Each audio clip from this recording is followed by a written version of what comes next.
Hi, today we're going to be making bone broth.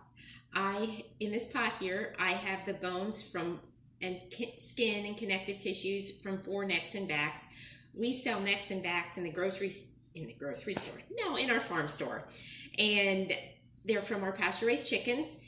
But you can also save the bones from any time that you're roasting a chicken, or even if you're cutting it off the bone or anything like that. Just take your bones, have a container in your freezer, and just put the bones in there, any connective tissue, anything like that. Just save it up, and then if you want, someday you can do what I'm doing here and making bone broth.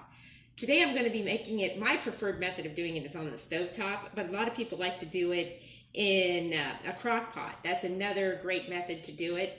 And right now I can show you the bones here. You can see what I'm using.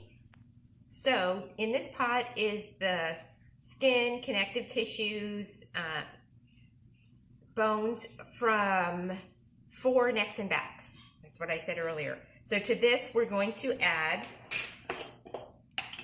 a teaspoon of salt. This is unrefined sea salt. A teaspoon of peppercorns. And a tablespoon of vinegar. The vinegar helps to break down the bones and draw the good stuff, the nutrients, out of the bones. Then we're going to take water and we're going to cover everything just so that it's covered. Looks like I need a little more to cover this. Now, make sure when you're adding your water that your water is either filtered or well water that's been tested. Municipal water often has a lot of chemicals in it, and you don't want to be cooking for hours in a chemically laced water.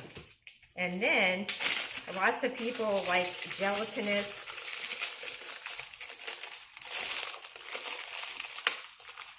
chicken broth. Ooh, that was nice. And the easiest way to do that is to use chicken feet. Chicken feet are for sale with our fresh chickens, and you can purchase them the days that fresh chickens are butchered, and they are available with the pickup of only with fresh chickens, and they are a great source of gelatin, which has lots of amazing benefits. And I'll put a link to that in the email, and you can see more about the great benefits of the gelatin in the feet. I've now placed this on the stove. I will put this on a low temperature setting, and I will simmer this for 18 to 24 hours. We'll come back after about partway through the cooking, and at that point I'm then going to add the vegetables to this. I don't like to add them early because I think they kind of get a little bit of a browned or burnt taste to them, so I add them later in the cooking process. Some people do it 8 hours, some people do it up to 24. I kind of like 24. I think it helps to draw more of the nutrients out of the bones. And so this is on the stovetop method, so I'll just leave it on real low setting, and I'll kind of adjust it, but you can just plop it in a crock pot and put it in there on low for 24 hours if that's a preferred method. And I know a lot of people use an Instapot as well. I have not learned how to use an Instapot yet. So we'll come back in a few hours and I'll talk to you about the vegetables that we'll be putting in there. Hi, it's early the next morning. The bones have been cooking for 18 hours now. Now at this point I'm going to go ahead and add carrots and onions. I just rough cut them because you're not going to be eating these. You're using them for flavoring. Some people also use some herbs. I never have. I've just used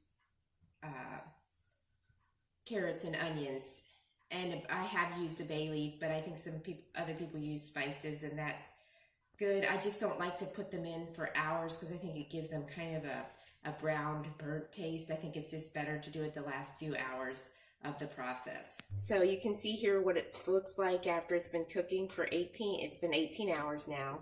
I'm going to add the onions and carrots,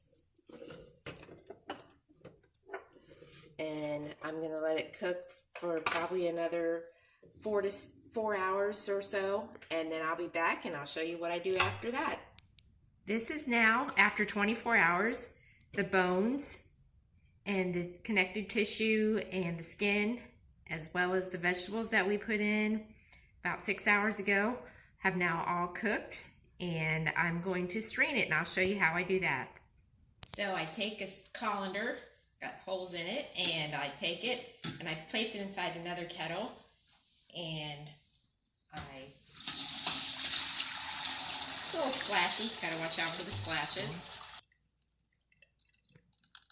Okay, so I'm putting this in here, and you can see the bones and the veggies are all, and all this will just be disposed of. You will also know when this is done, when the bones are soft. It's very kind of fascinating. You can just crush them like that.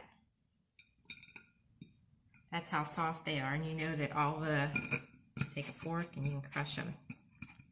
And you will know that all the nutrients have cooked out of the bones at that point. Now I have a fine mesh screen here. I don't know if you can see it. I'll bring it over here a little closer. It's a very fine mesh, and I'll do my final straining through that. Some people even use cheesecloth if they really don't want any little debris in it. It doesn't bother me any, but you can use cheesecloth. So I'm pouring back through into this kettle after I've washed it out.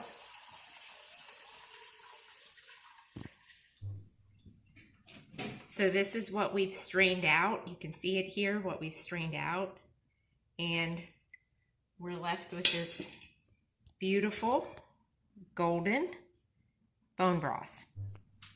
So my final step in the process is to put it into jars. I like to store mine in jars.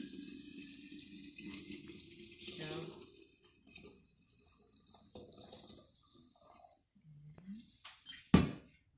another jar here.